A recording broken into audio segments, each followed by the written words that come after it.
Hello बच्चों, let's see this question. This question says that explain in what ways has competition affected workers, Indian exports and foreign MNCs in the garment industry.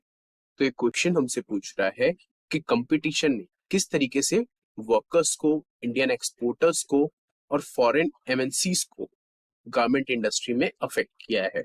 So the competition has affected workers, Indian exporters and foreign MNCs in the following वे.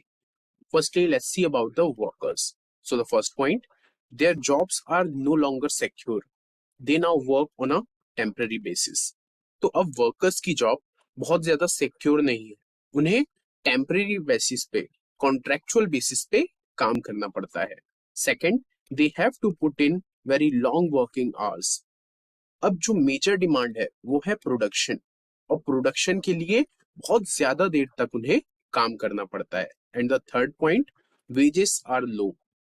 अब जो wages हैं workers के वो काफी लो हो गए हैं instead of working for very long hours. Now let's see about the Indian exporters. So they get order from MNC at the cheaper rates. अब MNC उनको ऑर्डर देता है, वो बल्क में ऑर्डर देता है, बट वो बहुत कम रेट में लोकल एक्सपोर्टर से चीजें खरीदना चाहता है. Second point, they try hard to cut their cost. अब जब MNC से उनको बहुत कम रेट में ऑर्डर्स मिल रहे हैं तो MNC भी चाहते हैं कि उनका प्रोडक्शन कॉस्ट बहुत कम हो, इसी कारण वो कॉस्ट कटिंग करते हैं. And the third point, they employ workers only on a temporary basis.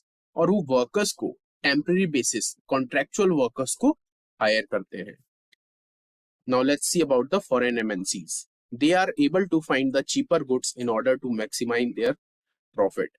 Foreign MNCs का मेन मोटिव ये होता है कि वो कम से कम रेट में ज्यादा से ज्यादा सामान खरीद पाए, इसी कारण वो चीपर गुड्स चाहते हैं और अपना प्रॉफिट बहुत ज्यादा बढ़ाना चाहते हैं.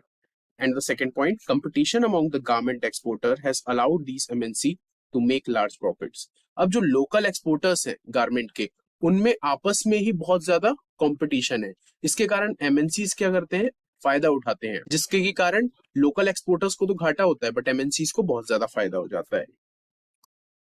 So this is how the competition affected workers, Indian exporters and foreign MNCs in the garment industry. I hope you understood well. Best of luck.